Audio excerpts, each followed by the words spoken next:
नमस्कार दोस्तों, आपका एक बार फिर से स्वागत है आपके अपने YouTube channel learn from home में। आज की इस क्लास में हम लोग बिहार पुलिस के लिए प्रैक्टिस सेट 3 को कंप्लीट करने वाले हैं और ये प्रैक्टिस सेट बिल्कुल आपके एग्ज़ाम के पैटर्न पे आधारित है और जो पिछले वर्षों में जो भी बिहार पुलिस का एग्ज़ाम हुआ है, उसका पूर्णतः अवलोकन करके इसको तैयार किया गया है। तो इसका एक-एक क्वेश्चन जो है आपकी परीक्षा के लिए इम्पोर्टेंट है, तो वीडियो पे अगर आप आ गए हैं तो शुरू से अंत तक लास्ट तक बने रहिएगा हमारे साथ।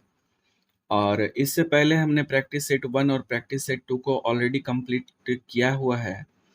वो अगर आप देखना चाहते हैं तो चैनल के प्लेलिस्ट से उस क्लास को आप देख सकते हैं। उसमें भी पूरे विस्तार से हमने एक-एक क्वेश्चन को डिटेल्स से बताया है। ऐसे डिटेल से बताने से क्या होता है कि जो क्वेश्चन दिया हुआ है वो तो आपका कंप्लीट होता ही है, साथ में 2-3 क्वेश्चन और आप निकाल सकते हैं उससे। तो जो परीक्षा की दृष्टि से बहुत ही महत्वपूर्ण होता है। और प्रैक्टिस सेट डिस्कस करने का जो है आपको 2 फ़ायदा मिलता है। एक तो आप अपनी तैयारी का आकलन कर सकते हैं कि आपकी तैयारी कैसी है, और दूसरी आप अपनी कमियों को भी देख सकते हैं कि आपकी तैयारी में क्या कमी रह गई है और परीक्षा से पहले उसको समय रहते दूर कर सकते हैं। तो वीडियो में आने के लिए थैंक यू। चलिए इसको शुरू करते हैं, लेकिन आपसे अनुरोध है कि वीडियो को लाइक ज़रूर कर दें। तो चलिए स्टार्ट करते हैं। सेट 3 का फर्स्ट क्वेश्चन है, स्वतंत्र भारत का पहला केंद्रीय बजट किसने पेश किया था? तो स्वतंत्र भारत का जो पहला केंद्रीय बजट है, इसको आर के शनमुखम शेट्टी ने पेश किया था। ये उस समय जो है वित्त मंत्री थे, आर के शनमुखम शेट्टी। और एक बात और इसके साथ आप ध्यान रखेंगे कि इन्होंने सबसे पहली बार जो बजट पेश किया था, वो डेट था 26 नवंबर 1947। तो आप इसको भी याद रखेंगे। नेक्स्ट क्वेश्चन पे चलते हैं। दूसरा प्रश्न है, भारतीय संविधान के निम्नलिखित में से कौन सा भाग केंद्र शासित प्रदेशों से संबंधित है? तो हमारे भारतीय संविधान का जो भाग 8 है, यह मूल रूप से जो है केंद्र शासित प्रदेशों से संबंधित है। और भाग 8 का जो अनुच्छेद 239 से लेकर के 242 है, इसमें जो है केंद्र शासित प्रदेशों के बारे में तथा उनकी प्रशासनिक व्यवस्था का जो प्रावधान है, यह इस अनुच्छेद में दिया गया है। तो इसको भी आप ध्यान में रखेंगे। चलिए नेक्स्ट क्वेश्चन पे चलते हैं। तीसरा प्रश्न है, संविधान के इनमें से किस अनुच्छेद में केंद्रीय बजट को वार्षिक वित्तीय विवरण के रूप में संदर्भित किया गया है? तो भारत के संविधान में बजट शब्द का कहीं जिक्र भी नहीं है। आपको संविधान में जो है वार्षिक वित्तीय विवरण ही देखने को मिलेगा, और ये देखने को मिलेगा आपको अनुच्छेद 112 में। तो भारतीय संविधान का जो अनुच्छेद 112 है, यह केंद्रीय बजट के बारे में यानी कि वार्षिक वित्तीय विवरण के बारे में जानकारी देता है। अगर हम बाकी के ऑप्शंस की बात करें तो अनुच्छेद 102 जो है हमारा, अनुच्छेद 102, ये संसद सदस्यों के निर्भरताएं को बताता है। अनुच्छेद 101 के बारे में अगर बात करें तो ये संसद में स्थानों का रिक्त होना, जो संसद में स्थान रिक्त होते हैं उसके बारे में ये बात करता है। और अनुच्छेद 113 जो है, यह संसद के अनुमानों के संबंध में प्रक्रिया के बारे में बताता है। चलिए नेक्स्ट क्वेश्चन पे चलते हैं। चौथा प्रश्न है, निम्नलिखित में से किसे भारत के राष्ट्रपति द्वारा नियुक्त नहीं किया जाता है? तो आप देख पा रहे हैं, भारत के राष्ट्रपति के द्वारा राज्य के राज्यपाल को तो नियुक्त किया जाता है, राज्य के राज्यपाल को नियुक्त किया जाता है राष्ट्रपति के द्वारा। भारत के मुख्य न्यायाधीश की अगर बात करें तो इनकी भी नियुक्ति राष्ट्रपति के द्वारा ही होती है।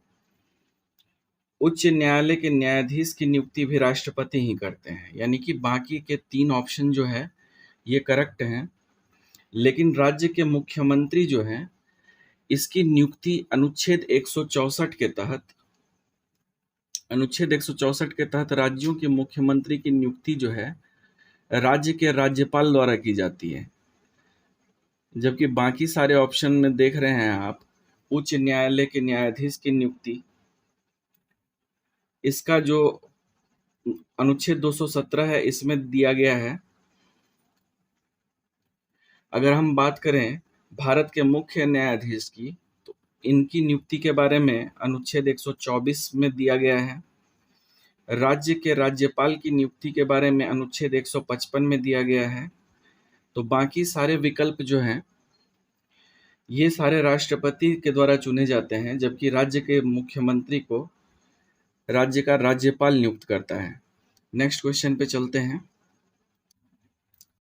नेक्स्ट क्वेश्चन है, अपनी सरकार के विरुद्ध अविश्वास प्रस्ताव के दौरान भारत का प्रधानमंत्री मतदान में भाग नहीं ले सकता है यदि वह, तो अगर वह राज्यसभा का सदस्य है तो ऐसी स्थिति में वह जो है प्रधानमंत्री मतदान में भाग नहीं ले सकता है, क्योंकि भारत का जो संविधान का अनुच्छेद 75 का 3 है,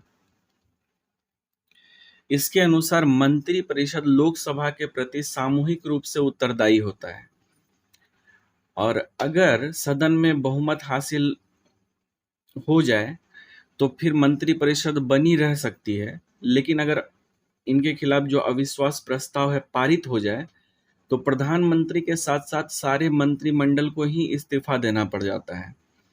तो अविश्वास प्रस्ताव में क्या होता है कि लोकसभा के सदस्य ही भाग लेते हैं, इसलिए प्रधानमंत्री के राज्यसभा सदस्य होने पर जो है वह मतदान में भाग नहीं ले पाएगा। तो आशा करता हूं आप इस बात को समझ गए होंगे। चलिए नेक्स्ट क्वेश्चन पे चलते हैं। छठा प्रश्न है, भारत के प्रधानमंत्री के पद हेतु नामित किए जाने के लिए एक व्यक्ति की न्यूनतम आयु कितनी होनी चाहिए?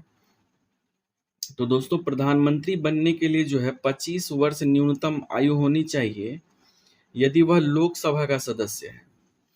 दरअसल होता क्या है ना कि अनुच्छेद 75 का 1 जो है 75 का 1, इसमें लिखा गया है कि राष्ट्रपति प्रधानमंत्री की नियुक्ति करता है, जिसे लोकसभा या राज्यसभा का सदस्य होना अनिवार्य है। यदि प्रधानमंत्री राज्यसभा या लोकसभा का सदस्य नहीं है तो उसको 6 महीना के अंदर 6 मंथ के अंदर जो है किसी भी सदन का सदस्य होना पड़ेगा। चलिए नेक्स्ट क्वेश्चन पे चलते हैं। 7वां प्रश्न है, भारतीय निर्वाचन आयोग के अनुसार राजनीतिक दल चुनाव पूर्व किस अवधि में अपना घोषणा पत्र जारी नहीं कर सकते हैं? तो ये जो है इसका राइट आंसर होगा 48 घंटे। तो दोस्तों क्या होता है ना कि भारतीय निर्वाचन आयोग के अनुसार राजनीतिक दल चुनाव से 48 घंटा पहले की अवधि में ही अपना घोषणा पत्र जारी नहीं कर सकते हैं। भारतीय संविधान का जो भाग 15 है, आर्टिकल 15, इसका अनुच्छेद की अगर बात करें तो अनुच्छेद 324 से लेकर के 329 तक जो है 329 में जो है निर्वाचन से संबंधित उपबद्ध दिया है। सारा नियम कानून जो है 324 से 329 अनुच्छेद के बीच में ही है। तो इसके अनुसार जो है ये 48 घंटे की अवधि में अपना घोषणा पत्र जारी नहीं कर सकते हैं। चलिए नेक्स्ट क्वेश्चन पे चलते हैं। 8वां प्रश्न है, भारतीय संविधान में समाजवादी, धर्मनिरपेक्ष और लोकतांत्रिक गणराज्य शब्द कब शामिल किए गए थे? तो अब जैसा कि देख पा रहे हैं तो ये जो है 1976 में 42वें संविधान संशोधन के द्वारा क्या किया था, ये समाजवादी, पंथ निरपेक्ष का मतलब होता है सेक्युलर, देश का कोई भी अपना धर्म नहीं होगा, एवं एकता और अखंडता शब्द जोड़ा गया था। अगर हम बात करें 42वें संविधान संशोधन की, तो इसमें एक और महत्वपूर्ण काम किया गया था जिसको आप एकदम ध्यान में रखेंगे। इसके तहत जो है 10 मौलिक कर्तव्य को भी जोड़ा गया था, मौलिक कर्तव्य, और इसको जोड़ा गया था अनुच्छेद 51 का क में, ये भी आपको ध्यान में रखना है। साथ ही साथ इसको जो भाग अगर पूछ लिया जाए तो भाग 4 का क में जोड़ा गया था, भाग 4 के क में, ये भी आपको ध्यान रखना है। वर्तमान में कुल मौलिक कर्तव्य की संख्या जो है 11 है। कुल मौलिक कर्तव्य 11 है। तो आप इन चीज़ों को ध्यान में रखेंगे। 10 यहाँ तो पहले तो समाजवादी, धर्मनिरपेक्ष और लोकतांत्रिक गणराज्य शब्द को 42वें संविधान संशोधन 1976 में जोड़ा गया। 42वें संविधान संशोधन में ही 10 मौलिक कर्तव्य भी जोड़े गए, जो कि 51 के क अनुच्छेद में है। भाग की बात करें तो ये 4 के क में जोड़ा गया। और वर्तमान समय में जो है भारत में 11 मौलिक कर्तव्य का उपबंध जो है भारतीय संविधान में है। नेक्स्ट क्वेश्चन पे चलते हैं। नेक्स्ट क्वेश्चन है, व्यापार एवं आर्थिक संबंध समिति का प्रमुख कौन होता है? तो व्यापार एवं आर्थिक संबंध समिति का प्रमुख होता है प्रधानमंत्री। व्यापार एवं आर्थिक संबंध समिति के बारे में एक बात आप ध्यान में रखेंगे कि इसकी स्थापना जो है 3 मई 2005 को की गई थी। ये चीज भी आप ध्यान में रखेंगे। चलिए नेक्स्ट क्वेश्चन पे चलते हैं। 10वां प्रश्न है, गैस, धूल और अरबों सितारों का एक विशाल संग्रह क्या कहलाता है? दोस्तों इसका राइट आंसर हो जाएगा ऑप्शन बी। अरबों तारे, धूल और गैसों के बादल के विशाल संग्रह को आकाशगंगा के रूप में हम जानते हैं। आकाशगंगा के निर्माण की अगर बात करें तो इसकी शुरुआत हाइड्रोजन गैस से बने हुए विशाल बादल के संचयन से होता है। इसको निहारिका बोलते हैं। इसको निहारिका कहा जाता है। हमारी पृथ्वी की आकाशगंगा जो है दुग्ध मेखला है। ये भी आप ध्यान में रखेंगे। ऐसे तो पिछले क्लास में इसको कई बार डिस्कस कर चुके हैं कि पृथ्वी की आकाशगंगा दुग्ध मेखला है। इसकी आकृति जो है स्पाइरल है। ये अब तक याद हो जाना चाहिए आप लोगों को। चलिए नेक्स्ट क्वेश्चन पे चलते हैं। 11वां प्रश्न है, धरती के प्राकृतिक उपग्रह कितने हैं? तो धरती के प्राकृतिक उपग्रह केवल एक है, वो है चंद्रमा। धरती की अगर बात करें दोस्तों तो धरती जो है हमारी पृथ्वी आकार में 5वां सबसे बड़ा ग्रह है। इसको भी आप ध्यान में रखेंगे। यह अपने अक्ष पर जो है 23.5 डिग्री झुकी हुई है। ये भी आप ध्यान में रखेंगे। एक और महत्वपूर्ण बात है कि सौरमंडल का यह एकमात्र ऐसा ग्रह है जिस पर कि जीवन संभव है। तो ये कुछ बातें हैं जो आप ध्यान में रखेंगे। चलिए नेक्स्ट क्वेश्चन पे चलते हैं। 12वां प्रश्न है, कर्क रेखा है। तो कर्क रेखा दोस्तों 23.5 डिग्री उत्तरी अक्षांश को कर्क रेखा कहते हैं।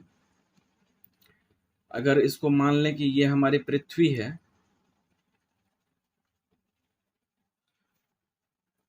ये हमारी पृथ्वी है और इस पर कुछ ड्राइंग और बनाते हैं तो इसके बीच से जो है ये विषुवत रेखा गुजरती है और विषुवत रेखा जो होता है उसको 2 बराबर भागों में बांटता है। ये है विषुवत रेखा,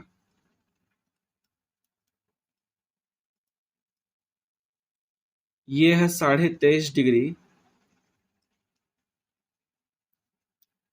उत्तरी अक्षांश और ये है 23.5 डिग्री दक्षिणी अक्षांश।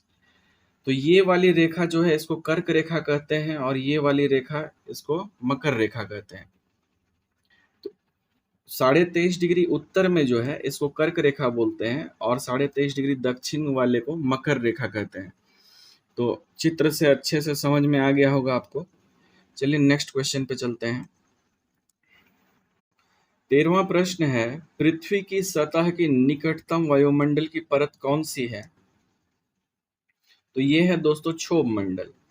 क्षोभ मंडल के बारे में जान लें तो वायुमंडल की सबसे निचली परत होती है। इसकी ऊंचाई सतह से लगभग 8 से 18 किलोमीटर के रेंज में होती है। यहाँ एक बार फिर से पृथ्वी बनाने का मन कर रहा है मेरा। तो ये जो 8 से 18 किलोमीटर होता है तो ये तो ध्रुव हो गया। यहाँ पर ध्रुव होता है, यहाँ ध्रुव होता है और यहाँ पे ध्रुव होता है। तो ध्रुव पर यह 8 किलोमीटर की है। ध्रुव पर इसकी ऊंचाई 8 किलोमीटर है। लेकिन अगर विषुवत वृत्त पर बात करें यहाँ पर तो यहाँ पर इसकी ऊंचाई जो है 18 किलोमीटर है। तो ये बात आपको समझ में आ गई होगी। जो क्षोभ मंडल होता है, इस भाग में धूलकण और जलवाष्प मौजूद होता है। इस मंडल में जो है 165 मीटर की ऊंचाई पर अगर आप जाएंगे तो 1 डिग्री सेल्सियस जो तापमान है उस वो घटेगा। बाकी क्षोभ मंडल में ही ये मौसम संबंधी जितनी भी घटनाएं होती है, बिजली, वर्षा, बादल, ये सारा क्षोभ मंडल में ही होता है। चलिए नेक्स्ट क्वेश्चन पे चलते हैं। 14वां प्रश्न है दोस्तों, पटाका किस देश की मुद्रा है? तो पटाका जो है वो है मकाओ की मुद्रा। अगर बाकी ऑप्शंस की बात करें, इसमें पनामा है, तो पनामा की मुद्रा आप नोट कर लेंगे। पनामा की मुद्रा है बालबाओ, बाल बो आ बालबोआ, या फिर यूएस डॉलर यहाँ पे चलता है। अगर नेक्स्ट इसमें लाओस की बात करें तो लाओस की मुद्रा है कीप। अगर मैक्सिको की बात करें तो मैक्सिको की मुद्रा को बोलते हैं पीसो। बाकी ऑप्शंस के भी मुद्रा को आप ध्यान में रखेंगे, क्या पता कौन सा मिल जाए, और इसको याद कर लेने का कोशिश करेंगे। चलिए नेक्स्ट क्वेश्चन पे देखते हैं। 15वां प्रश्न है, निम्नलिखित में से किस शहर को पूर्व का स्कॉटलैंड कहा जाता है? तो पूर्व का स्कॉटलैंड हम लोग बोलते हैं शिलोंग को। शिलोंग शहर को पूर्व का स्कॉटलैंड कहा जाता है दोस्तों, ठीक है। यह जो है मेघालय की राजधानी है। सबसे इम्पोर्टेंट बात कि यह मेघालय की राजधानी है, इसको आपको ध्यान में रखना है। इसके आसपास का इलाका इतना ज़्यादा खूबसूरत है कि इसकी तुलना हम लोग जो करते हैं यूरोपीय देश स्कॉटलैंड से करते हैं। मूल कारण यही है इसके पूर्व का स्कॉटलैंड कहने के पीछे। चलिए नेक्स्ट क्वेश्चन को देखते हैं। 16वां प्रश्न है दोस्तों कि निम्नलिखित में से कौन सी श्रृंखला भारत की प्राचीनतम पर्वत श्रृंखला है? तो प्राचीनतम पर्वत श्रृंखला अरावली है। अरावली की अगर हम बात करें तो अरावली भारत के पश्चिमी भाग राजस्थान में स्थित एक पर्वतमाला है, और अरावली सबसे प्राचीनतम पर्वत तो है ही। अरावली का जो सर्वोच्च पर्वत शिखर है वो है गुरु शिखर। गुरु शिखर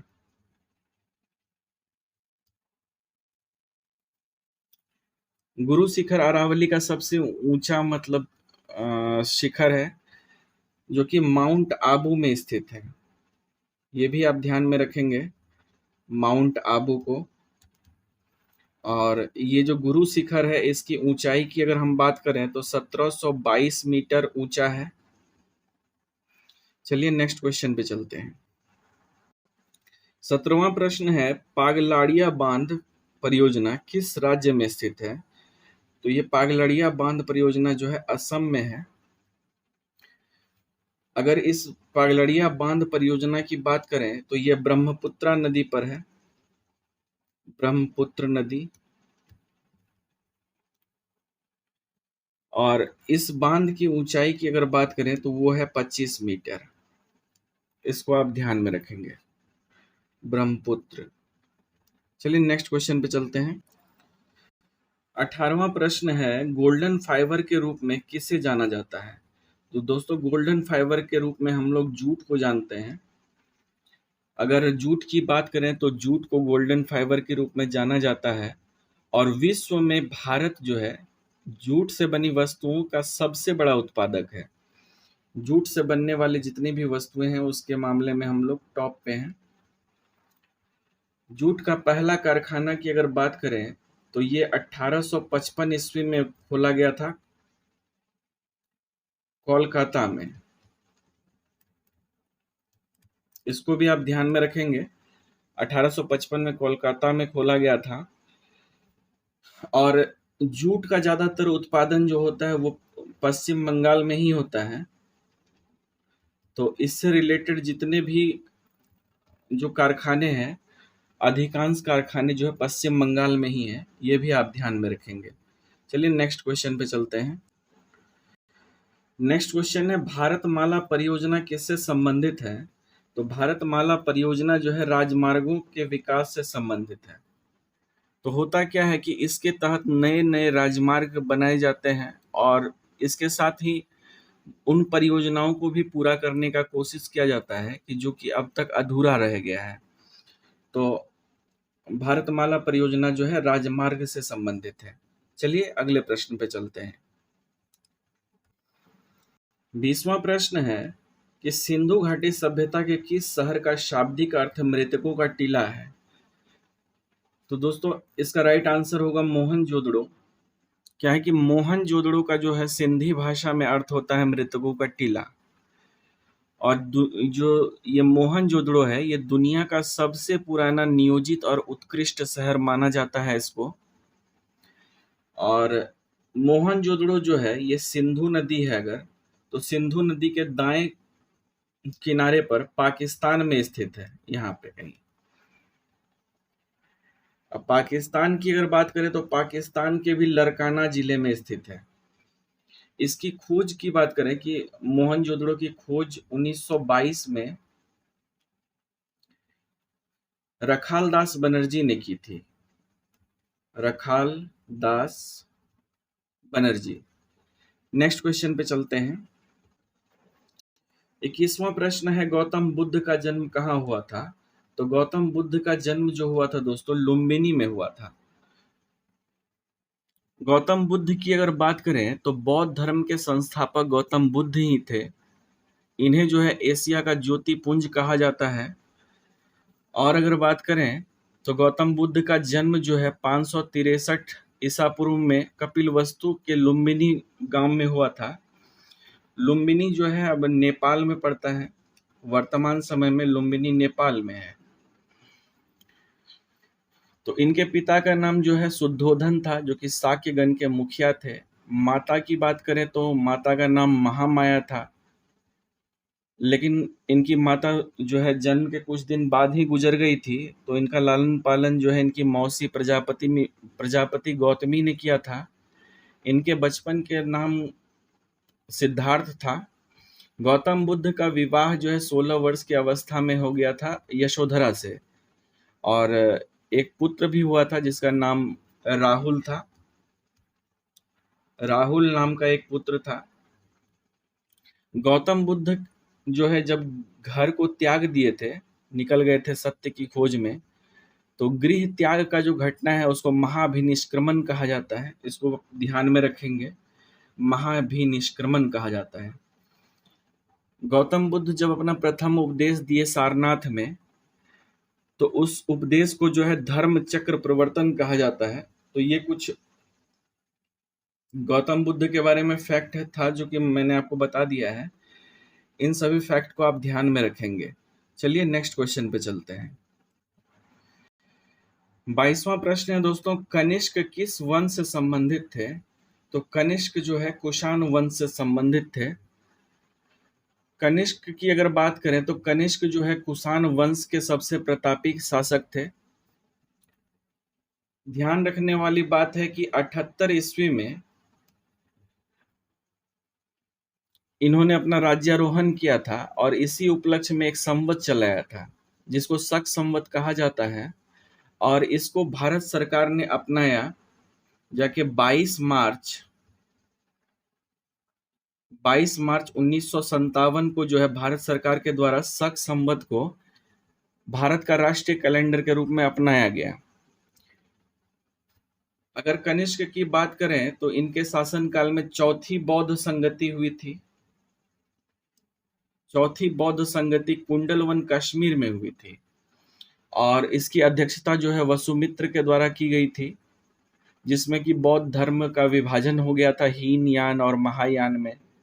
कनिष्क बौद्ध धर्म का जो है मानने वाला था और बौद्ध धर्म में भी महायान का फॉलोअर था। ये महायान संप्रदाय को फॉलो करता था। कुषाण वंश का अंतिम शासक की अगर बात करें तो वो था वासुदेव। अगर कुषाण वंश के संस्थापक की बात करें तो वो थे कजुल कडफिसेस, यही नाम था।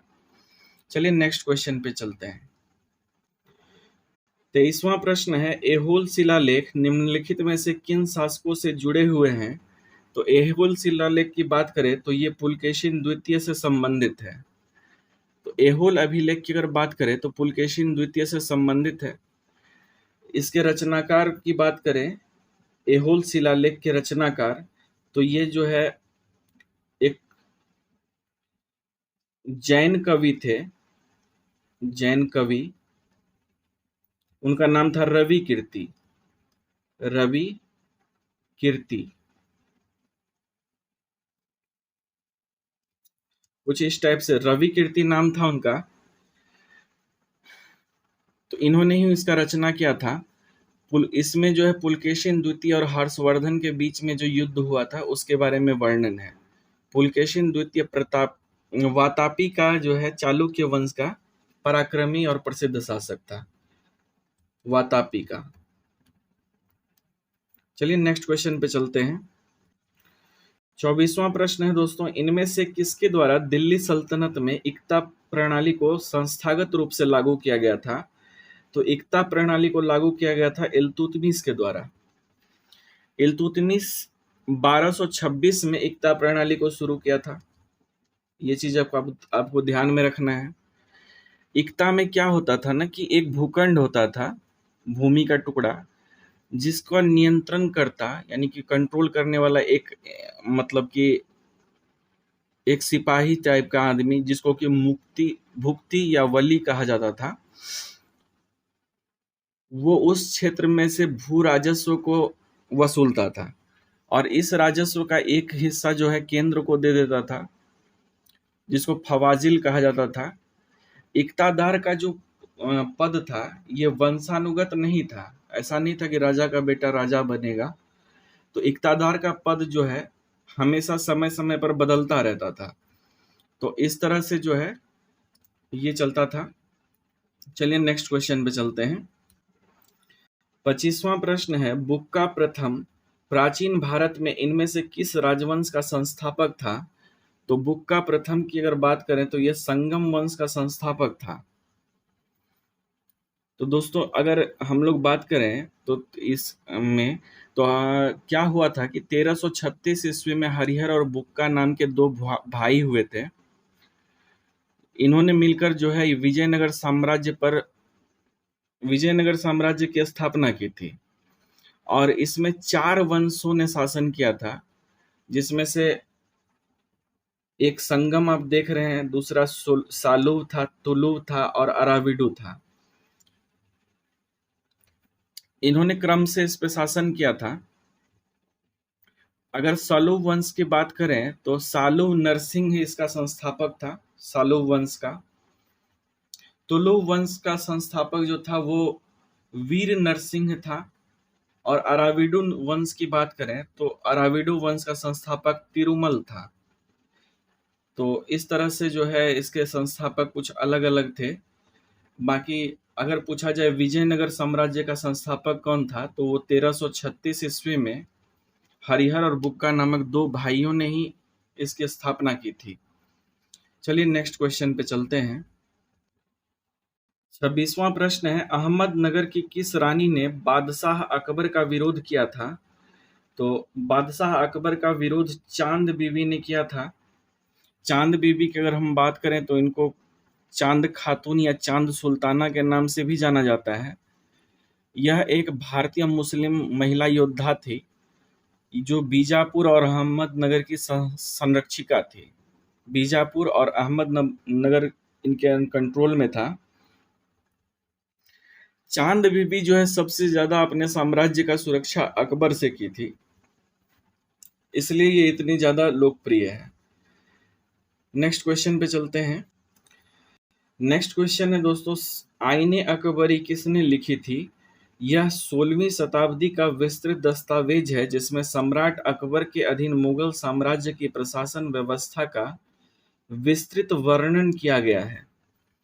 तो अगर हम लोग आईने अकबरी की बात करें तो आईने अकबरी की रचना जो है अबुल फजल ने की थी और अकबरनामा जो है वो 3 भाग में बटा हुआ है। उसी का ये तीसरा भाग है जिसको आईने अकबरी कहा जाता है। तो इसके लेखक जो है अबुल फजल थे। चलिए नेक्स्ट क्वेश्चन को देख लेते हैं। नेक्स्ट क्वेश्चन है 28वां, केप ऑफ गुड होप कहाँ स्थित है? तो ये केप ऑफ गुड होप जो है, जिसे उत्तमासा अंतरीप भी कहा जाता है, ये केप ऑफ गुड होप जो है दक्षिण अफ्रीका में स्थित है। और इसके बारे में जो है एक महत्वपूर्ण बात है कि पुर्तगाली यात्री वास्को डी गामा जो है इसी रास्ते से होकर उत्तमासा अंतरीप होकर ही भारत की खोज किया था 1498 ईस्वी में। तो इसको भी आप ध्यान में रखेंगे। 29वां प्रश्न है, केरल में मोपला विद्रोह यानी मालाबार विद्रोह कब हुआ था? तो ये केरल में मोपला विद्रोह 1921 में हुआ था और ये विद्रोह जो है अंग्रेजों के खिलाफ हुआ था। तो इसमें ध्यान रखने लायक बात बस यही है। चलिए नेक्स्ट क्वेश्चन को देख लेते हैं। नेक्स्ट क्वेश्चन है, किंग जॉर्ज पंचम तथा क्वीन मैरी की यात्रा की याद में सन 1911 में भारत का कौन सा लोकप्रिय पर्यटन स्थल बनाया गया था? तो ये बनाया गया था उस समय जबकि जॉर्ज पंचम और क्वीन मैरी यात्रा के लिए भारत आए थे, तो उनके स्वागत समारोह में गेटवे ऑफ इंडिया का निर्माण किया गया था।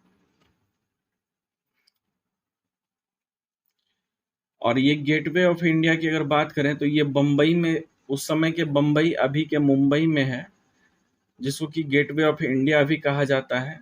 यह काफी लोकप्रिय पर्यटन स्थल है दोस्तों। चलिए नेक्स्ट क्वेश्चन पे चलते हैं। 31वां प्रश्न है, पूना समझौता कब हस्ताक्षरित किया गया था? तो पूना समझौता जो हस्ताक्षरित हुआ था वो 1932 में हुआ था। पूना समझौता जो है डॉक्टर BR अम्बेडकर और महात्मा गांधी के बीच हुआ था। कहाँ हुआ था? तो पुणे के यरवदा जेल में हुआ था। और इस समझौता में मुख्यतः क्या था कि इस समझौते के परिणाम स्वरूप क्या हुआ था कि जो पिछड़े वर्ग थे, वंचित वर्ग, उनके लिए अलग निर्वाचन मंडल के विचार को त्याग दिया गया था। इसको सांप्रदायिक पंचाट के नाम से भी जाना जाता है। तो ये जो है 1932 में हुआ था पुणे के यरवदा जेल में, और अंबेडकर, डॉक्टर भीमराव अंबेडकर और महात्मा गांधी के बीच हुआ था। इसको आप ध्यान में रखेंगे।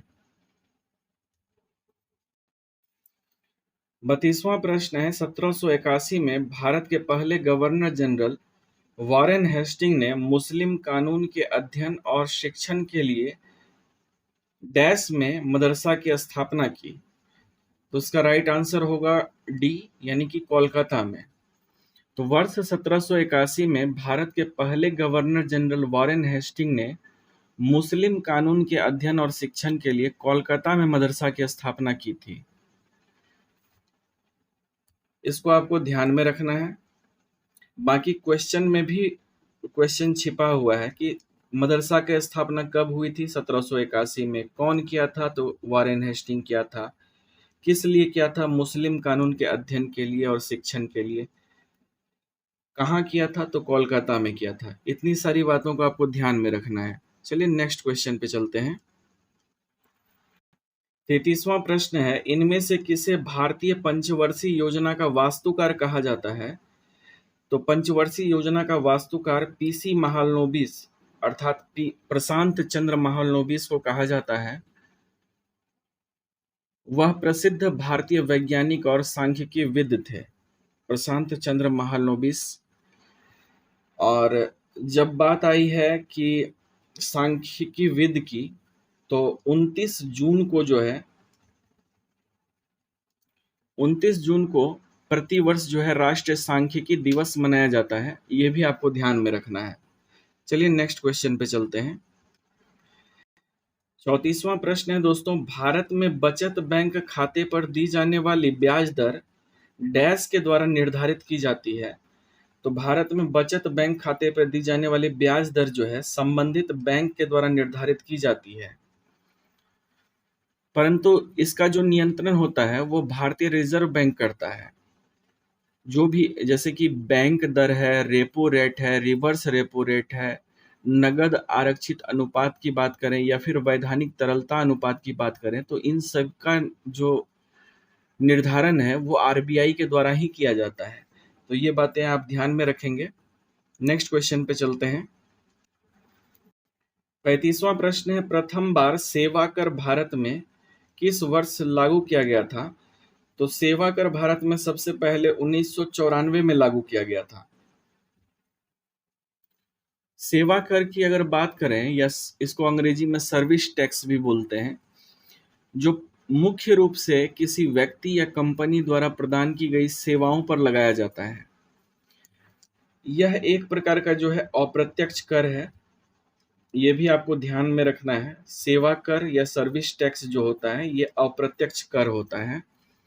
भारत में सेवा कर की स्थापना जो है 1994 में की गई थी। चलिए नेक्स्ट क्वेश्चन पे चलते हैं। 36वां प्रश्न है, इनमें से कौन सा पूंजी प्राप्ति का हिस्सा नहीं है? तो दोस्तों इसमें से पूंजी प्राप्ति का हिस्सा जो है ये कर नहीं है। अगर पूंजी प्राप्ति या पूंजीगत प्राप्ति की बात करें तो उन सार्वजनिक प्राप्तियों को पूंजीगत प्राप्तियां कहते हैं जिनसे सरकार के उत्तरदायित्व में तो वृद्धि होती है, लेकिन सरकार की परिसंपत्तियों में कमी हो जाती है। तो पूंजीगत प्राप्तियों के जो स्रोत हैं वो कौन कौन से हैं? तो अगर इसकी बात करें तो ये जो सार्वजनिक क्षेत्र की जो कंपनी होती है उसकी बिक्री से मिलता है, जनता से उधार लेकर भी मिलता है, ऋण की वसूली से मिलता है, विनिवेश से भी मिलता है। विनिवेश वही हो गया कि सार्वजनिक क्षेत्र की कंपनियों की बिक्री एक तरह से। और एक और स्रोत है जो कि अंतर्राष्ट्रीय संगठन जैसे कि विश्व बैंक है उससे उधार ले लिए, तो ऐसे पूंजी प्राप्ति होता है। लेकिन इसमें से कर जो है ये इसका हिस्सा नहीं है। तो चलिए नेक्स्ट क्वेश्चन पे चलते हैं। 37वां प्रश्न है, महात्मा गांधी ग्रामीण रोजगार गारंटी अधिनियम का शुभारंभ कब किया गया था? तो ये किया गया था, इसकी शुरुआत हुई थी 2 फरवरी 2006 को। अगर इस योजना की बात करें दोस्तों, तो यह योजना प्रत्येक वित्तीय वर्ष में किसी भी ग्रामीण परिवार के वयस्क सदस्य को 100 दिनों की रोजगार उपलब्ध कराता है। पहले इसे ही राष्ट्रीय ग्रामीण रोजगार गारंटी अधिनियम यानी नरेगा के नाम से जाना जाता था, लेकिन 2 अक्टूबर 2009 को क्या हुआ कि इसका नामकरण बदलकर महात्मा गांधी राष्ट्रीय ग्रामीण रोजगार गारंटी अधिनियम यानी कि मनरेगा कर दिया गया। मनरेगा, पहले नरेगा था, अब मनरेगा हो गया। चलिए नेक्स्ट क्वेश्चन पे चलते हैं। तो 38वां प्रश्न है, महाराष्ट्र सरकार ने डैश के अवसर पर अस्मिता योजना शुरू की है? तो इसका राइट आंसर हो जाएगा अंतर्राष्ट्रीय महिला दिवस। तो अंतर्राष्ट्रीय महिला दिवस पर जो है ये अस्मिता योजना की शुरुआत की गई है। अगर हम बात करें अस्मिता योजना की, तो इसके तहत महिलाओं एवं बालिकाओं में स्वच्छता के प्रति जागरूकता उत्पन्न करने और उनको सैनिटरी नैपकिन के बारे में जानकारी प्रदान करने के लिए और कम कीमत पर हर महिला को उपलब्ध कराने के उद्देश्य से जो है महाराष्ट्र सरकार ने अंतर्राष्ट्रीय महिला दिवस के अवसर पर अस्मिता योजना की शुरुआत की। नेक्स्ट क्वेश्चन पे चलते हैं दोस्तों। 39वां प्रश्न है, बैंक फॉर इंटरनेशनल सेटलमेंट्स का मुख्यालय कहाँ स्थित है? तो ये बेसल में है स्थित। बेसल जो है दोस्तों स्विट्जरलैंड में है। स्विट्जरलैंड में बेसल पड़ता है। और इस बैंक का जो काम होता है यह अंतर्राष्ट्रीय मौद्रिक और वित्तीय सहयोग को बढ़ावा देता है और केंद्रीय बैंकों के लिए यह बैंक के रूप में काम करता है। तो इसका मुख्यालय आप याद रखेंगे कि स्विट्जरलैंड के बेसल में इसका मुख्यालय है। चलिए नेक्स्ट क्वेश्चन पे चलते हैं। 40वां प्रश्न है, पंजाब में अनाज काटने के समय निम्न में से कौन सा लोक नृत्य प्रचलित है? तो अनाज काटने के समय जो है पंजाब में भांगड़ा नृत्य किया जाता है। तो भांगड़ा नृत्य की अगर बात करें तो ये पंजाब की लोक नृत्य शैली है। बैसाखी के समय जब फसल कटाई का अनुष्ठान होता है तो उस समय लोग परंपरागत वेशभूषा धारण करते हैं, यानी लुंगी और पगड़ी पहन लेते हैं, और बीच में एक व्यक्ति ढोल बजा रहा होता है और बाकी लोग उसको घेर कर भांगड़ा डांस कर रहे होते हैं।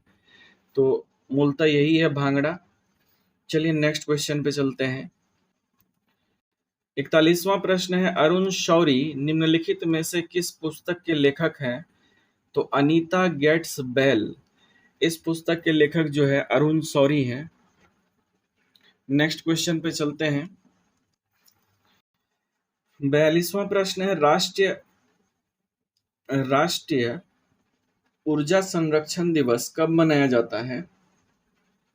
तो राष्ट्रीय ऊर्जा संरक्षण जो है प्रतिवर्ष 14 दिसंबर को मनाया जाता है। ऊर्जा संरक्षण का जो दोस्तों अर्थ होता है वह ऊर्जा के अनावश्यक उपयोग को कम करके ऊर्जा का उपयोग कर ऊर्जा की बचत करना है। भारत सरकार जो है 2001 में इसकी बचत के लिए जो है ऊर्जा दक्षता ब्यूरो का स्थापना करता है। इसका भी काम वही रहता है कि ऊर्जा को उपयोग जितना हो सके अनावश्यक ना हो, उसकी नीतियों को बढ़ावा देना, विकास में इसका मदद करना। तो 2001 में जो है ऊर्जा दक्षता ब्यूरो का स्थापना भारत सरकार ने किया, और राष्ट्रीय ऊर्जा संरक्षण दिवस जो है 14 दिसंबर को मनाया ही जाता है। चलिए नेक्स्ट क्वेश्चन पे चलते हैं। 43वां प्रश्न है, चिकित्सा के क्षेत्र में पहला नोबेल पुरस्कार 1901 ईस्वी में किसके टीके की खोज के लिए दिया गया था? तो डिप्थीरिया रोग का जो टीका खोजा गया था, इसके लिए 1901 ईस्वी में चिकित्सा के क्षेत्र में पहला नोबेल पुरस्कार दिया गया। और उस वैज्ञानिक का नाम की अगर बात करें जिसको मिला, तो उनका नाम था एमिल वॉन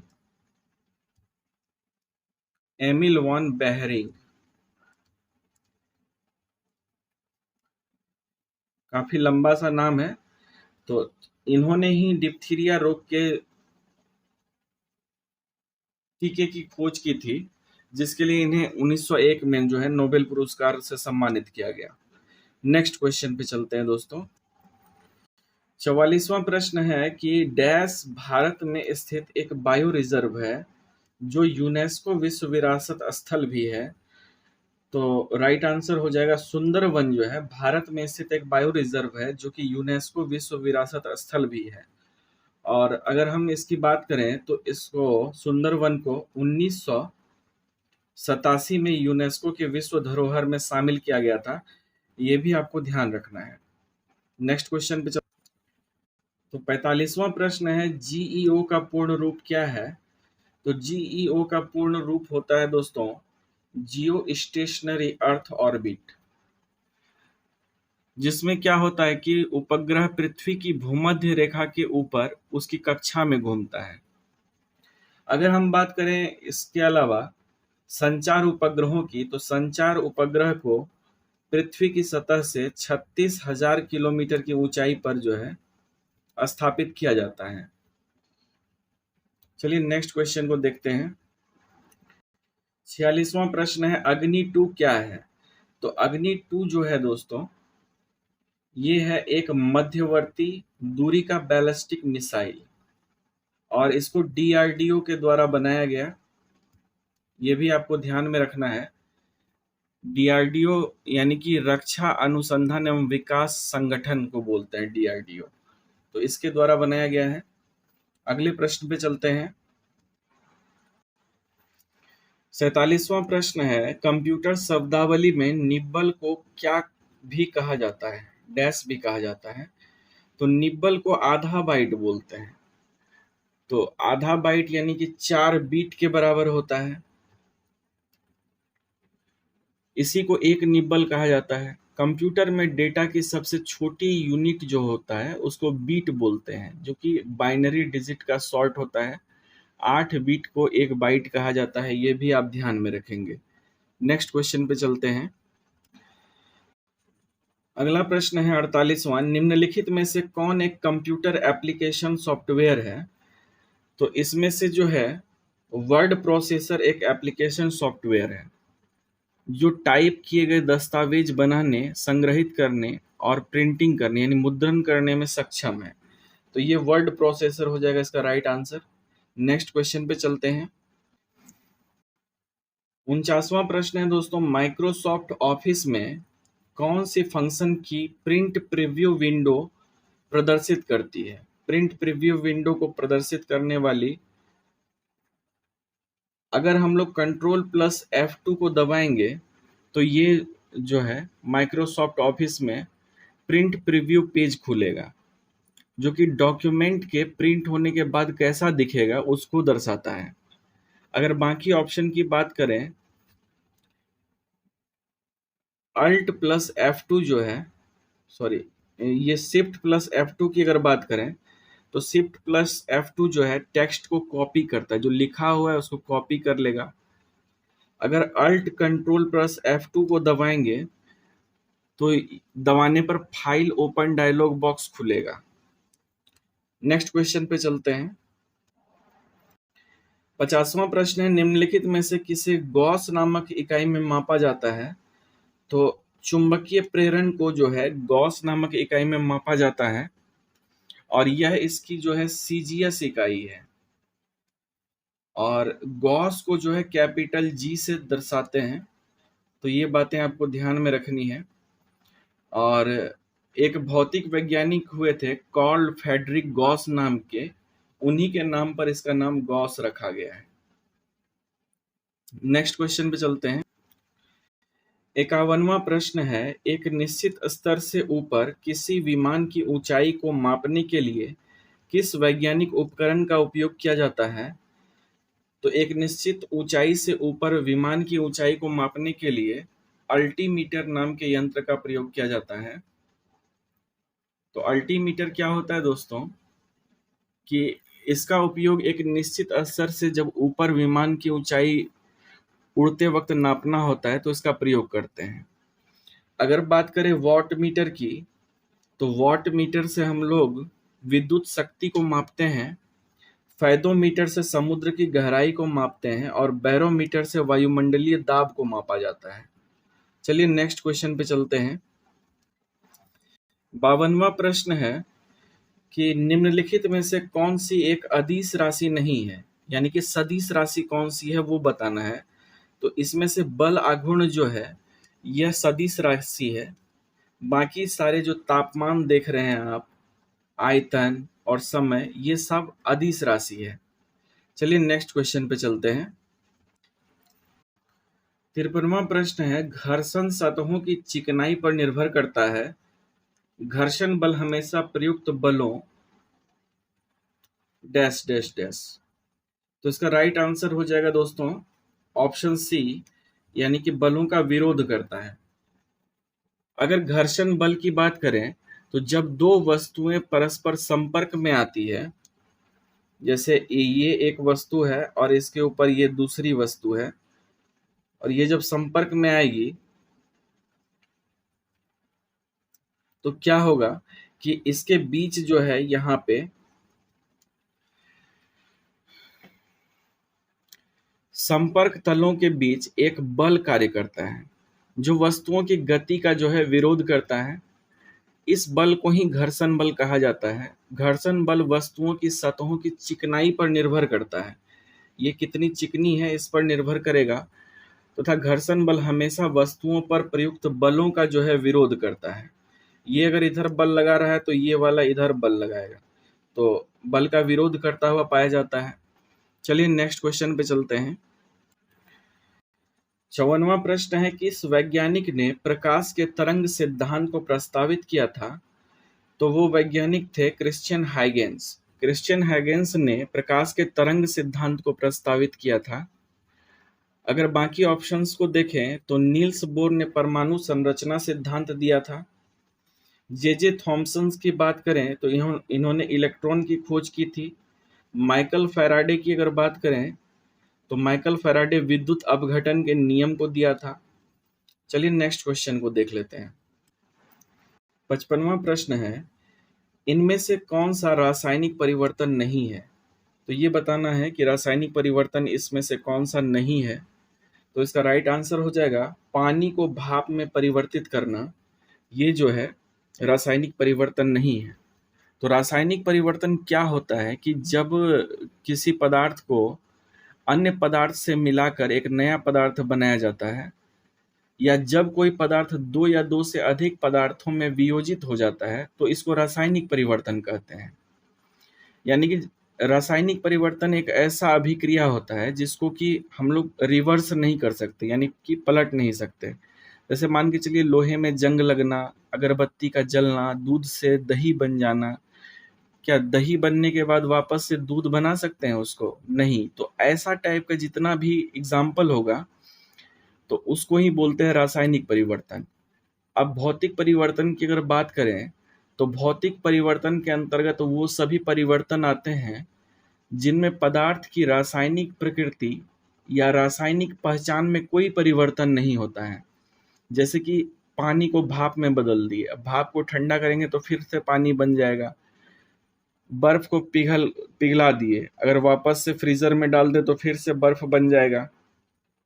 तो इस टाइप का जो भी एग्जाम्पल होगा वो भौतिक परिवर्तन का होगा। तो इसको आपको ध्यान में रखना है। चलिए नेक्स्ट क्वेश्चन पे चलते हैं। 56वां प्रश्न है, प्रोटियम, ड्यूटेरियम और ट्राइटियम डैश के प्राकृतिक रूप से पाए जाने वाले समस्थानिक हैं। तो ये सभी जो है हाइड्रोजन के प्राकृतिक रूप से पाए जाने वाले समस्थानिक हैं। तो ये प्रोटियम हो गया H11, H12, ये हो गया आपका ड्यूटेरियम H13, ये हो गया ट्राइटियम। तो दोस्तों क्या होता है ना कि समस्थानिक ऐसे तत्व को कहते हैं जिसका एक ही तत्व के परमाणु, जिनकी परमाणु संख्या तो समान होती है लेकिन द्रव्यमान संख्या भिन्न भिन्न होती है, इसको समस्थानिक कहा जाता है। तो आप यहाँ देख पा रहे हैं कि इन सब की परमाणु संख्या तो 1 है, लेकिन द्रव्यमान देखिए, इसका 1 है, इसका 2 है, इसका 3 है। तो इसी को मतलब समस्थानिक कहा जाता है। तो हाइड्रोजन का 3 समस्थानिक होता है, ये हो गया प्रोटियम, ड्यूटेरियम और ट्राइटियम। चलिए नेक्स्ट क्वेश्चन पे चलते हैं। नेक्स्ट क्वेश्चन है, लेड संचायक बैटरी में कौन सा अम्ल प्रयोग किया जाता है? तो लेड संचायक बैटरी में हम लोग दोस्तों यूज करते हैं सल्फ्यूरिक अम्ल का। सल्फ्यूरिक अम्ल H2SO4 होता है। तो इसका प्रयोग किया जाता है जबकि आपका एसिटिक अम्ल जो दिया गया है ये सिरका में पाया जाता है। एसिटिक अम्ल का फॉर्मूला होता है CH3COOH। इसको भी आप ध्यान में रखेंगे। चलिए नेक्स्ट क्वेश्चन पे चलते हैं। 58वां प्रश्न है, हाइड्रोजन गैस के खोजकर्ता कौन है?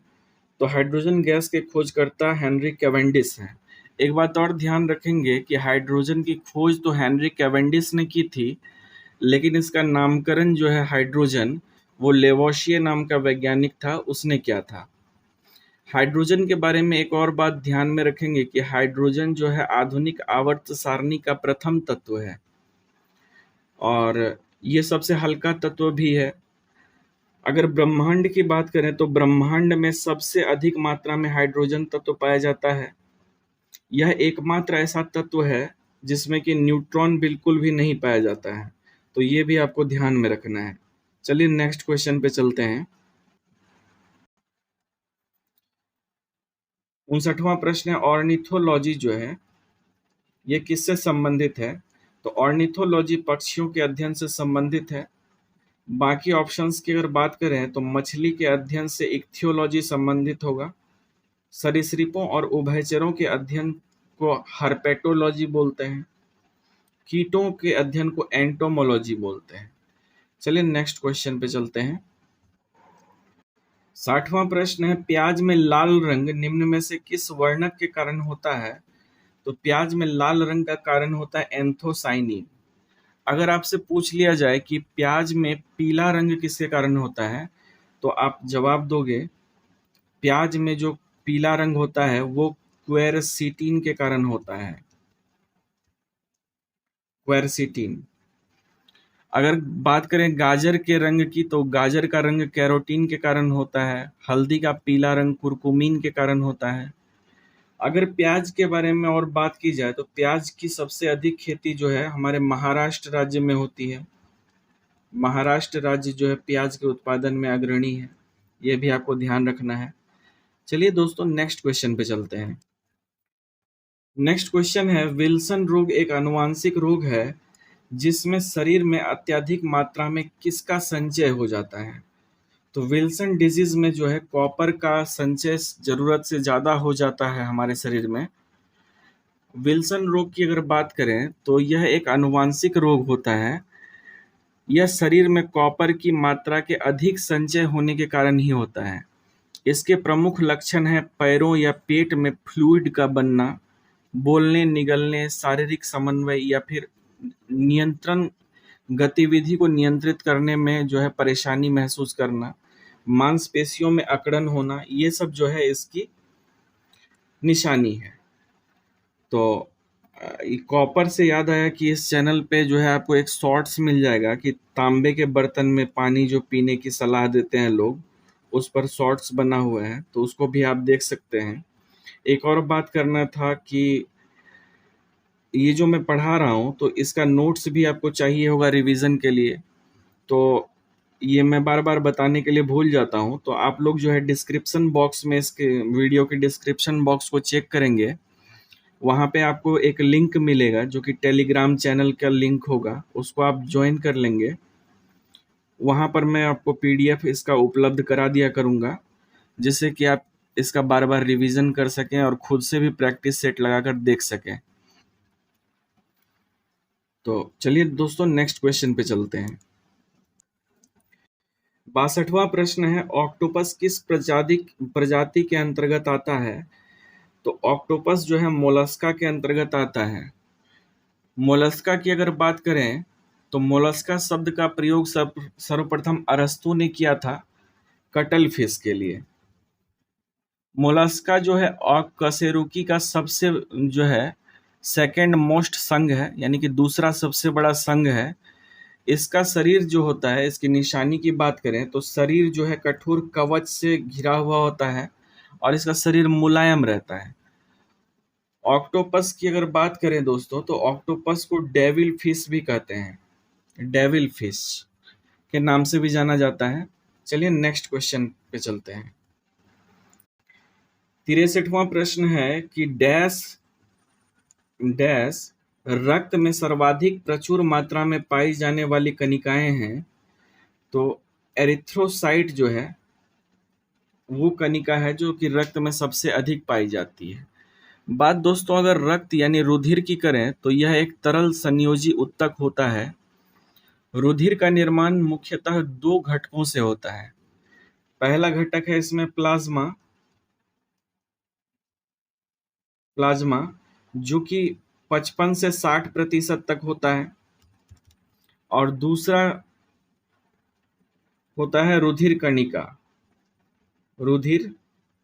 कणिका जिसका मात्रा होता है 45 से लेकर के 55% तक। 40 से 45 कर लीजिए इसको, 40 से 45% तक होता है। तो रुधिर कणिकाओं में जो है लाल रुधिर, श्वेत रुधिर और प्लेटलेट्स, ये तीन प्रमुख कणिका से मिलकर बना होता है रुधिर कणिका। लाल रुधिर कणिकाओं को ही एरिथ्रोसाइट कहा जाता है, जो कि आपका ऑप्शन में दिया हुआ है। मानव शरीर में आरबीसी की संख्या लगभग 5 से 5.5 मिलियन तक होती है। 5 से लेकर के 5.5 मिलियन तक। तो एरिथ्रोसाइट आरबीसी को ही कहते हैं, और ल्यूकोसाइट बोलते हैं डब्ल्यूबीसी को। ये सब बातें आपको ध्यान में रखनी है। चलिए नेक्स्ट क्वेश्चन पे चलते हैं। 64वां प्रश्न है, पृथ्वी की सतह और वातावरण का वह क्षेत्र जहां पौधे और जानवर रहते हैं क्या कहलाता है? तो जहां पौधे और जानवर एक साथ रहते हैं उसको हम लोग जैव मंडल कहते हैं। जैव मंडल की अगर बात करें दोस्तों, तो जैव मंडल क्या होता है कि इसके 3 भाग से मिलकर बना हुआ होता है। जैव मंडल में जल मंडल, वायुमंडल और स्थल मंडल आते हैं। जब ये मंडल एक दूसरे के संपर्क में आ जाते हैं तो जैव मंडल की रचना होती है। चलिए नेक्स्ट क्वेश्चन को देखते हैं। 65वां प्रश्न है, अप्रैल 2023 में केंद्रीय मंत्री अमित शाह ने इफ्को द्वारा विकसित विश्व का पहला नैनो डीएपी यानी कि डाई अमोनियम सल्फेट कहाँ लॉन्च किया है? तो ये लॉन्च हुआ है नई दिल्ली में। अमित शाह के द्वारा लॉन्च किया गया है, इफ्को द्वारा विकसित है यह, और विश्व का पहला जो है नैनो डीएपी है। इसको लॉन्च किया गया है नई दिल्ली में, ये आपको ध्यान रखना है। चलिए नेक्स्ट क्वेश्चन पे चलते हैं।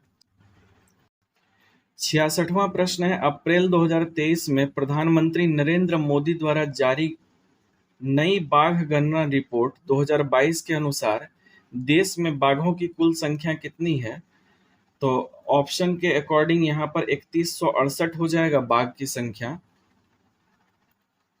ठीक है दोस्तों, लेकिन अभी हाल ही में ऑल इंडिया टाइगर एस्टिमेशन 2022 की रिपोर्ट आई है, जिसके अनुसार 2018 में और 2022 में अगर बात करें हम, तो 2018 में बाघों की संख्या जो थी वह 2967 थी, 2967 थी, जो कि अभी बढ़कर 36,682 हो गई है 2022 में। इसमें कुल 6% का उछाल आया है, 6.1% का जो है वृद्धि दर्ज किया गया है।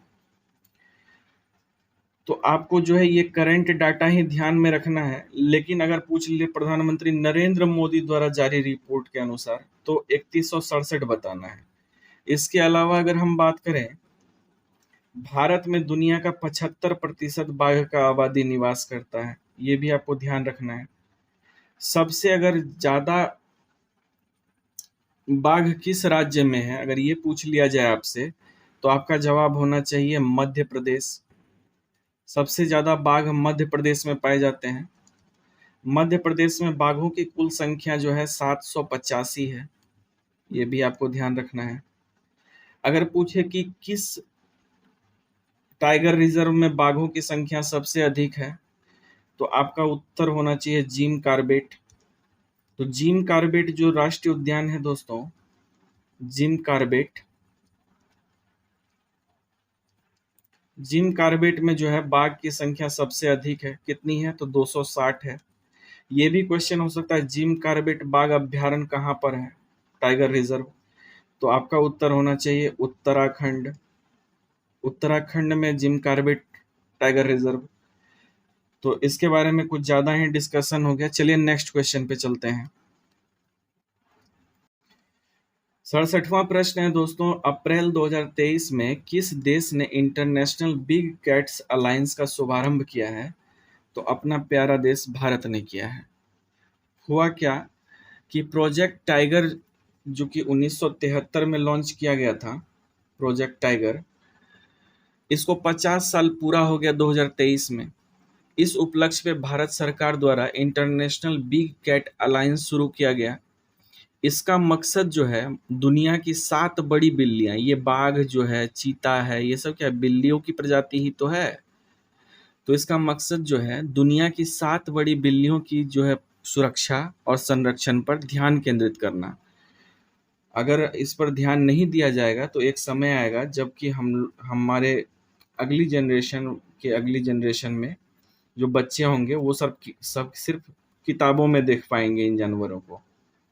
चलिए नेक्स्ट क्वेश्चन पे चलते हैं। 68वां प्रश्न है, मार्च 2023 में किस स्थान पर एशिया का सबसे बड़ा 4 metre international liquid mirror telescope स्थापित किया गया है? तो इसका राइट आंसर हो जाएगा दोस्तों देवस्थल, उत्तराखंड में। जो 4 metre international liquid mirror telescope स्थापित किया गया है, ये उत्तराखंड के देवस्थल में स्थापित किया गया है। चलिए नेक्स्ट क्वेश्चन पे चलते हैं।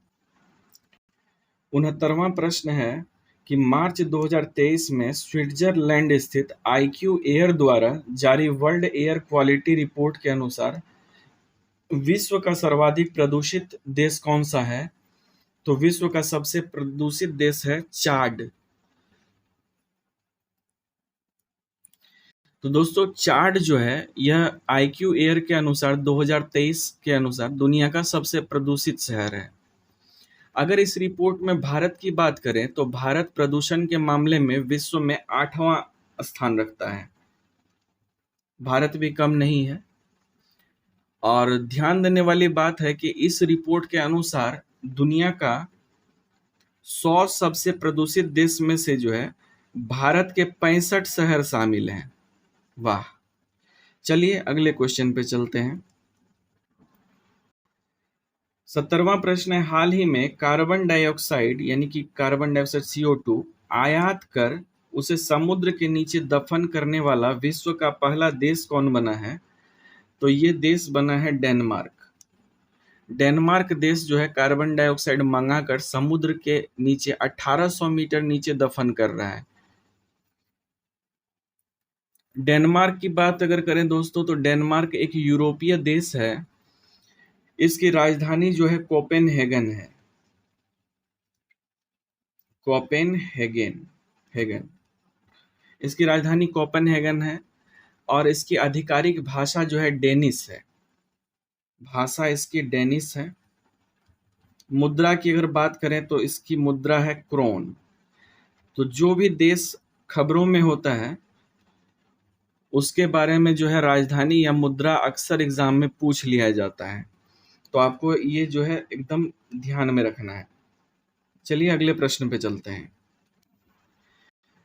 अब आ गया है दोस्तों मैथ्स और रीजनिंग का सवाल। तो रीजनिंग और मैथ्स का सवाल आप लोग आज की क्लास में जो है खुद ही सॉल्व करेंगे। घबराइए मत, मैं भी सॉल्व करके दूंगा आपको, लेकिन आपको इसका स्क्रीनशॉट लेना है और इसको खुद से सॉल्व करके रखना है। बाकी जो टेलीग्राम चैनल मैंने बताया है उस पे मैं अपने हाथ से इसको सॉल्व करके डाल दूंगा। बिल्कुल, अभी फिलहाल मैं इसका आंसर बता दे रहा हूँ, आप इसको सॉल्व कर लेंगे और इसका सॉल्यूशन मैं खुद टेलीग्राम चैनल पे अपलोड कर दूंगा। ठीक है, तो जो सवाल आपसे नहीं बनेंगे वो आप वहाँ से देखकर सॉल्व कर लेंगे। तो ये 71st का क्वेश्चन है। इसका आंसर है ऑप्शन सी। ठीक है, नेक्स्ट क्वेश्चन पे चलते हैं।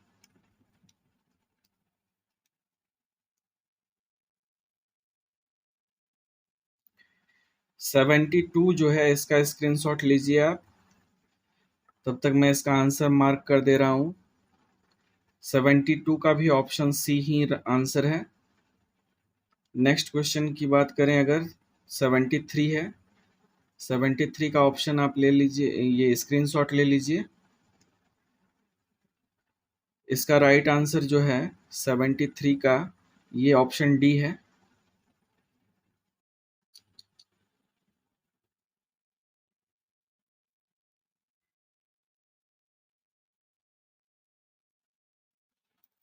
सॉरी दोस्तों, दूसरा ही टैब खुल गया था।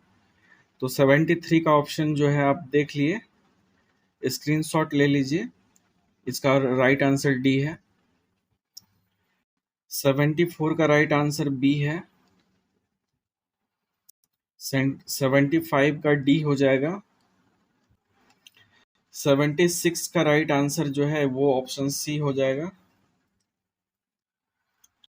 77 की अगर बात करें तो इसका राइट आंसर हो जाएगा ऑप्शन बी। 78 का राइट आंसर होगा ऑप्शन ए।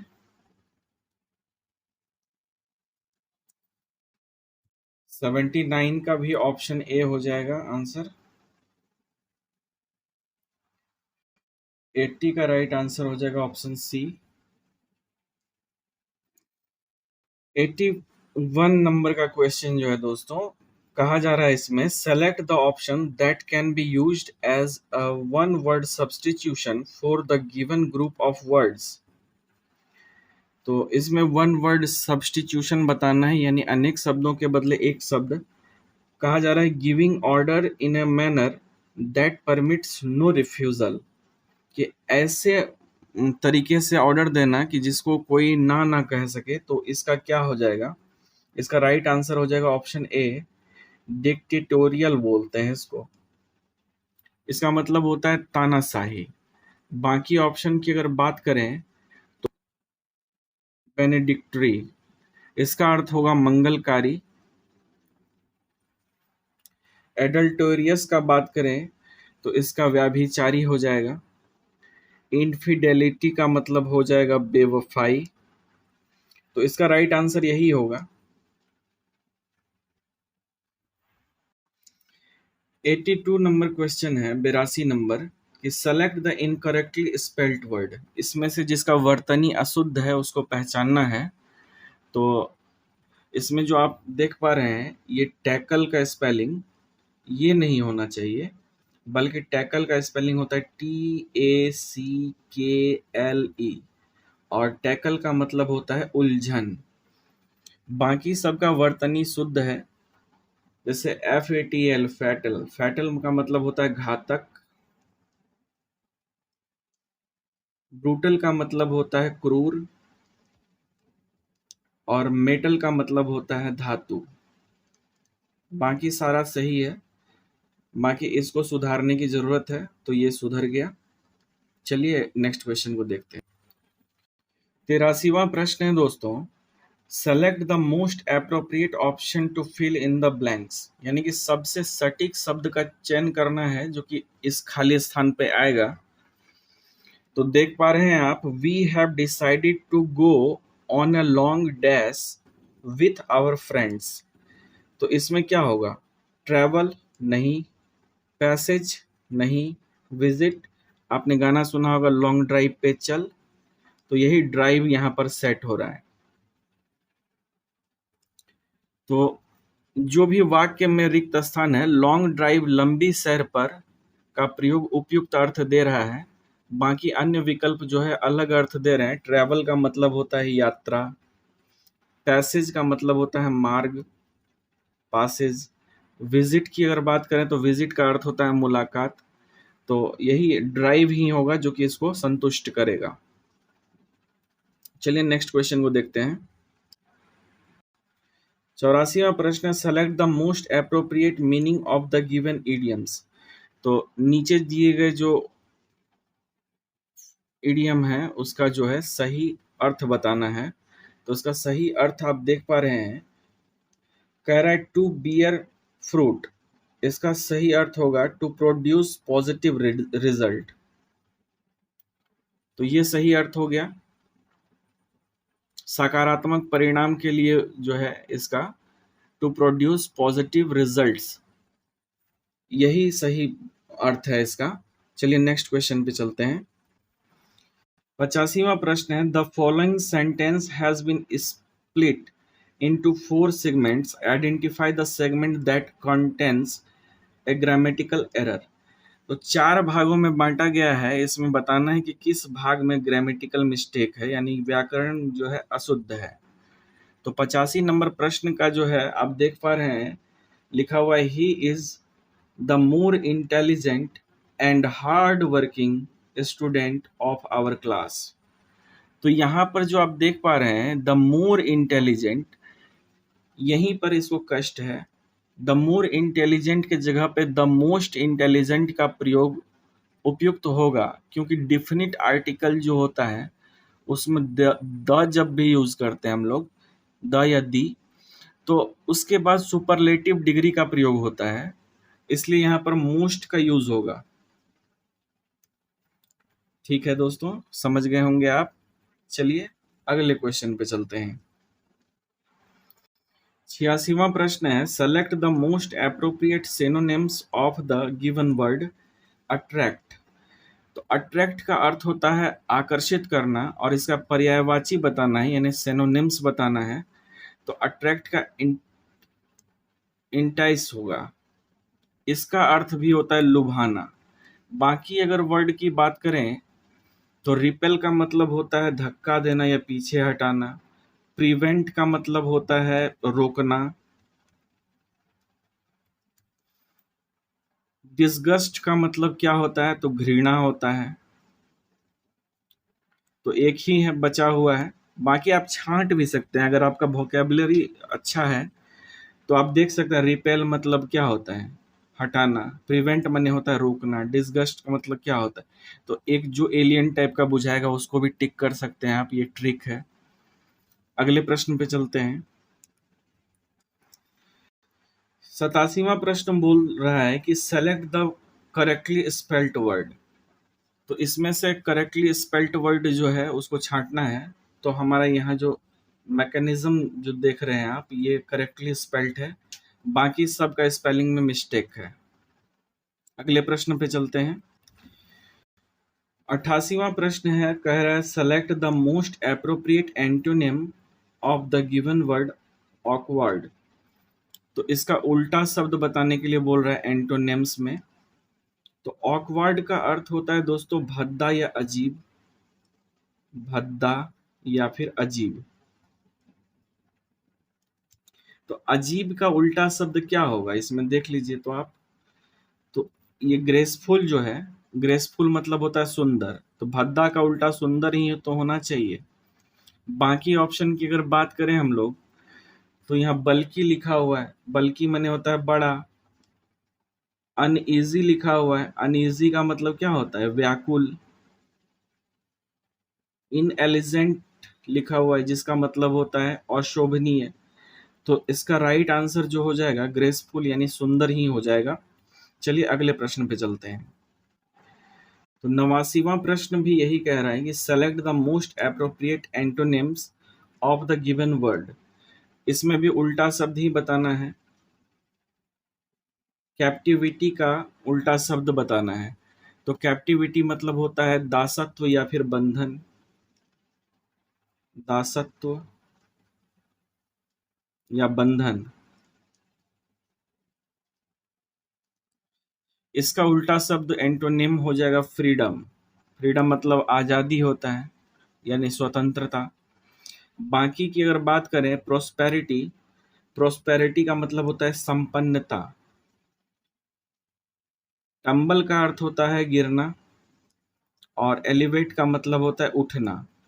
तो फ्रीडम इसका राइट आंसर हो जाएगा। अगले प्रश्न पे चलते हैं। 90 नंबर प्रश्न कर रहा है select the option that can be used as a one word substitution for the given group of words. One word substitution बताना है। कहने का मतलब है कि अनेक शब्दों के बदले एक शब्द इसमें बताना है। तो यहाँ पे दिया हुआ स्टडी ऑफ डिजीजेज, यानी इसका राइट आंसर हो जाएगा पैथोलॉजी। स्टडी ऑफ डिजीजेज कहने का मतलब है कि रोगों का अध्ययन कौन करता है? तो रोगों का जो स्टडी है वो पैथोलॉजी में ही, रोग निदान ही उपयुक्त होगा। ये परीक्षण करता है और ये निदान पैथोलॉजी में वही तो होता है। बाकी ऑप्शन की बात करें अगर, टेलीपैथी जो है, टेलीपैथी परस्पर भाव बोध के अर्थ में यूज किया जाता है। इम्पैथी का मतलब हो गया सहानुभूति। और एंटीपैथी का अगर बात करें तो एंटीपैथी का मतलब होता है घृणा। तो आप समझ गए होंगे दोस्तों, पैथोलॉजी ही इसका करेक्ट आंसर होगा। चलिए नेक्स्ट क्वेश्चन पे चलते हैं। नेक्स्ट क्वेश्चन है सुलभ शब्द का विलोम क्या है? तो सुलभ का विलोम दुर्लभ हो जाएगा क्या? तो यही दुर्लभ हो जाएगा इसका आंसर। अगले प्रश्न पे चलते हैं। दिगंबर का सही संधि विच्छेद क्या है? तो दिगंबर का सही संधि विच्छेद जो है वो है आपका दिक जोड़ अंबर। दिक जोड़ अंबर, इसमें जो है व्यंजन संधि है। इसको आप ध्यान में रखेंगे कि व्यंजन संधि का नियम जो होता है, ये क च ट च प आ, ये सब वर्ण जो है ये व्यंजन है। अगर हल लग जाए किसी में भी, जैसे क है हल लग गया तो अ की मात्रा इससे हट गई। ठीक है। ऐसे वर्ण के बाद अगर तृतीय अथवा चतुर्थ वर्ण आता है, जैसे ये दिक था,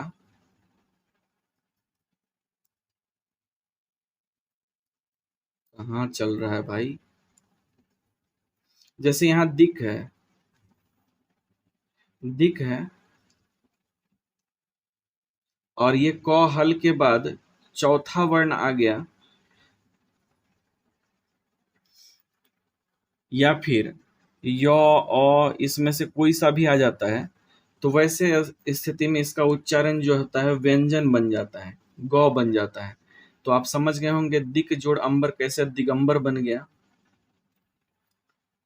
तो यही कॉन्सेप्ट है। चलते हैं अगले प्रश्न पे।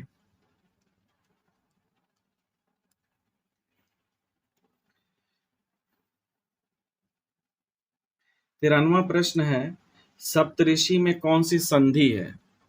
तो संधि अगर आप लोग पढ़े होंगे तो आप बता सकते हैं इसमें से सप्तऋषि जो है वह स्वर संधि है। स्वर संधि जैसे कि देव जोड़ इंद्र होता है, देवेंद्र, ये स्वर संधि है। महाजोड़ उत्सव महोत्सव, ये भी जो है स्वर संधि है। देव जोड़ ऋषि देवर्षि की बात करें तो ये भी स्वर संधि ही है। महाजोड़ ऋषि की बात करें तो ये भी महर्षि बनेगा, महर्षि, ये भी स्वर संधि ही है। तो ये सब कुछ एग्जाम्पल थे। बिना पलक झपकाए के लिए एक शब्द क्या बनेगा? 94 नंबर का प्रश्न है, बिना पलक झपकाए के लिए एक शब्द क्या बनेगा? तो इसके लिए शब्द बनेगा निर्निमेष। ठीक है। बाकी के ऑप्शन की अगर बात करें, निःस्पृह बनता है जो बिना इच्छा के होता है, इच्छा रहित। विकार रहित जो होता है उसको निर्विकार बोला जाता है। उसी तरह बिना पलक झपकाए जो होता है उसको निर्निमेष बोलते हैं। 95 नंबर क्वेश्चन है कि जो स्त्री सूर्य भी न देख सके, वाक्यांश के लिए एक शब्द क्या है? तो इसका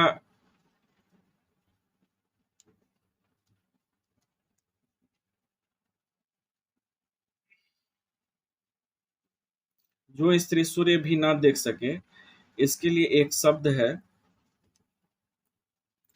असूर्यंग पश्या। राइट आंसर यही होगा, असूर्यंग पश्या। नेक्स्ट क्वेश्चन पे चलते हैं। अब्ज का अर्थ कमल होता है, परंतु इसके समरूपी शब्द का अर्थ,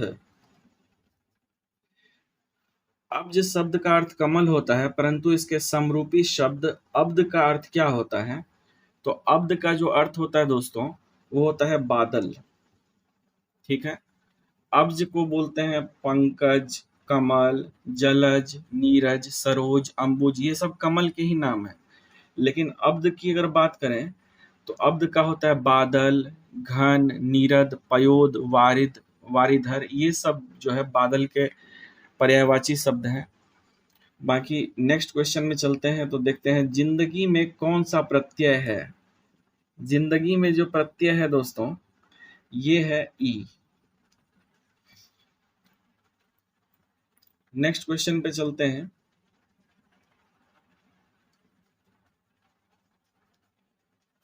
98 नंबर का हमारा प्रश्न है कि जल, प्राण, पुत्र किस शब्द के अनेकार्थी शब्द हैं? तो जल, प्राण और पुत्र जो है ये सभी जो है जीवन के अनेकार्थी शब्द हैं, जिसका अर्थ होता है जल, प्राण, पुत्र, जिंदगी, जीविका निर्वहन आदि। इस तरह सार के अर्थ हैं तत्व, निष्कर्ष, रस, लाभ, धैर्य आदि। नेक्स्ट क्वेश्चन है पुलोमा का पर्यायवाची शब्द क्या होगा? तो पुलोमा का पर्यायवाची शब्द जो है ये होगा सची। सची जो है इंद्र की पत्नी का नाम है, जिनको इंद्राणी, इंद्रा या पुलोमा ये सब भी नाम से पुकारा जाता है। अगले प्रश्न पे चलते हैं। हमारा आखिरी प्रश्न है आंख का अंधा गांठ का पूरा लोकोक्ति का सही अर्थ क्या है? तो आंख का अंधा गांठ का पूरा जो लोकोक्ति है इसका अर्थ है कि मूर्ख है लेकिन उसके पास धन भी है। मतलब आंख का अंधा गांठ का पूरा लोकोक्ति का सही अर्थ है मूर्ख है लेकिन धनी है, मूर्ख किंतु धनी। ऐसे बहुत सारे लोगों को आपने देखा होगा। तो ये थी दोस्तों आज की क्लास। तो अगर आपको वीडियो पसंद आती है तो लाइक कर दें। अगर आपको ये हेल्पफुल लगा हो, क्लास की चीज़ें पसंद आई हो, तो अपने एक स्टडी ग्रुप में ज़रूर इसको शेयर करें और अपने जो भी दोस्त हैं उनके पास शेयर ज़रूर करें वीडियो को। और वो टेलीग्राम चैनल आप ज़रूर ज्वाइन कर लें। तो मिलते हैं नेक्स्ट क्लास में। तब तक के लिए अपना ख्याल रखें, अपनों का ख्याल रखें। ईश्वर से कामना करता हूँ कि जल्द ही आपके कंधे पे वर्दी हो। चलिए, थैंक्स फॉर वॉचिंग।